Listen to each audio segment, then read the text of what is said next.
Americans are getting ripped off when paying for their prescription drugs. Not only do we have the highest prices in the world, but when you add in the fact that your tax dollars already paid for the drug, that you had a clear picture of how bad you're being ripped off when you understand those kinds of numbers. Look, let's begin at the beginning. NIH pays for most all of this drug research, okay? The companies like Pfizer and Merck, they come in and they get that free information from NIH that taxpayers have paid for. They come up with a new drug. The list is startling. We'll put it up for everybody to see. But when you look at the list of drugs and what taxpayers paid through the NIH and other in colleges, universities, it's startling. Pick it up. Yeah, what we have here in the United States through the NIH and the money that they dole out is the National Institute of Health will typically say, okay, you've got a university group of professors that are working on a new diabetes drug. You know, they've got all this research, they've done the papers. Let's give them a big old grant so that they can start this and develop this drug. And then the researchers, the scientists, they do this. And then the pharmaceutical company comes in and says, hey, wow, you got a great thing here. We're going to buy this from you and your university. Your university is going to get a lot of money. We're going to hold the patent, and we just have a couple fine-tuning to do. We'll spend $10 million on top of the $100 million you've spent, and we're good to go. And they profit in the billions from it. But like you just said, we already paid for those drugs. My tax dollars, your tax dollars, we paid for that already. Let's talk about the 10 drugs that are being reviewed, where the drug industry has gone apoplectic. 10 drugs. We're only talking about 10 drugs. And in those 10 drugs, taxpayers spent, of just those 10 drugs, taxpayers spent almost $12 billion. $12 billion, the taxpayers paid to develop those drugs.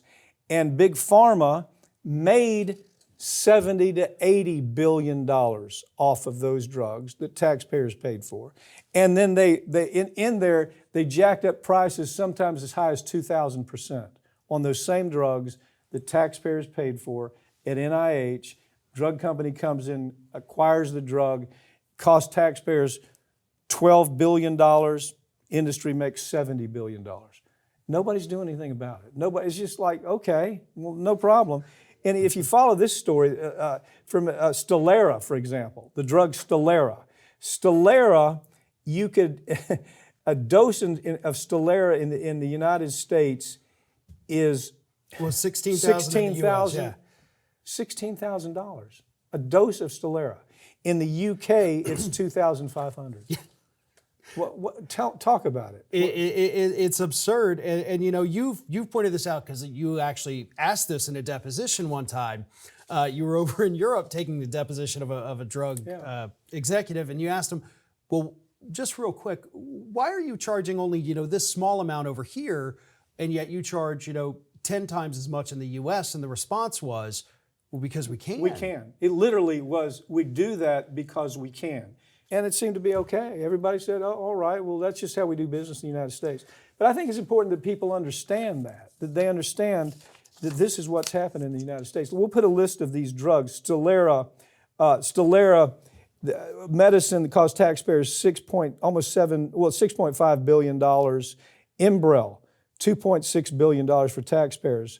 Inestra, $901 million cost. And that's not even, there's still no give from the industry to say, well, we'll give you good prices. No, they won't give us good prices. Yeah.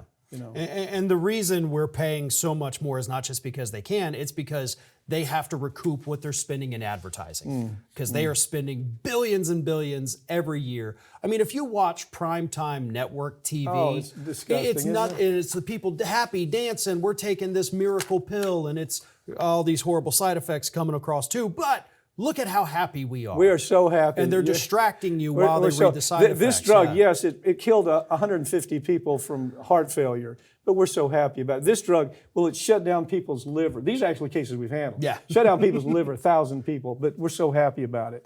These same people are advertising on television, acting like everything's okay, because we let them do it. New Zealand is the only other place in the world that allows that kind of advertising, by the way.